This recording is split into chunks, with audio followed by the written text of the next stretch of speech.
When I was diagnosed with Ewing sarcoma at age 6, I didn't really know what it was or how it would affect me, and I had no idea what was going to that it was going to change my life.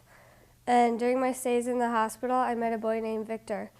At the time, he was 10 and I was 6. My mom noticed that he was always alone and never with a parent or anybody in the hospital, so we showed an interest in him. Finally, after much investigation, my mom found out that he had lived in the hospital for 3 months until his current foster parents were found, but they could no longer take care of him. So I started to play with him a lot in the hospital. Later, we found out that he had the exact same kind of cancer as me and in the exact same place, in my right femur. At this point, my parents became very interested in adopting him. And next thing you know, after much time, Victor Manuel was one of my 6 siblings. We had great times together. My grandma bought us both remote control cars and we would race them down the halls.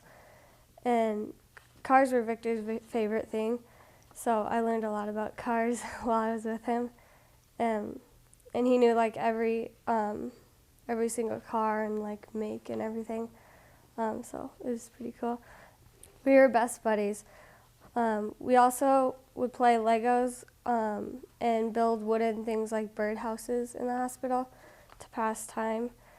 Since my parents had to take care of 2 cancer patients, they had us both in the rooms right next to each other with a connecting bathroom.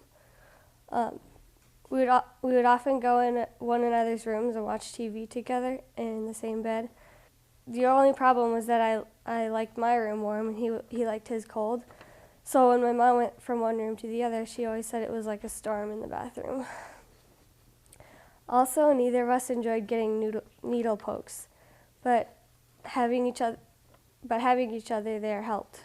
And of course, it was always fun watching the other get poked instead of yourself. After 1 year of cancer treatment, both of our cancers were gone, but after several months, Victor's cancer had returned.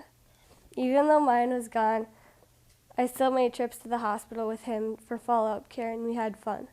Victor's cancer came back several times over the next few years, and on September 7th, 2011, he passed away. It was hard for me losing my best friend, but I know and I'm comforted by the fact that he was a strong believer and is now walking with Christ in heaven. He will always have a place in my heart, and as of now, I can only wait for the day that I'll meet him again. Back when I was first diagnosed, I would have never guessed that I would meet my best friend, that I would lose him, and that I would be so close to the Lord because of him. He is my hero, and I can't wait to see him again one day.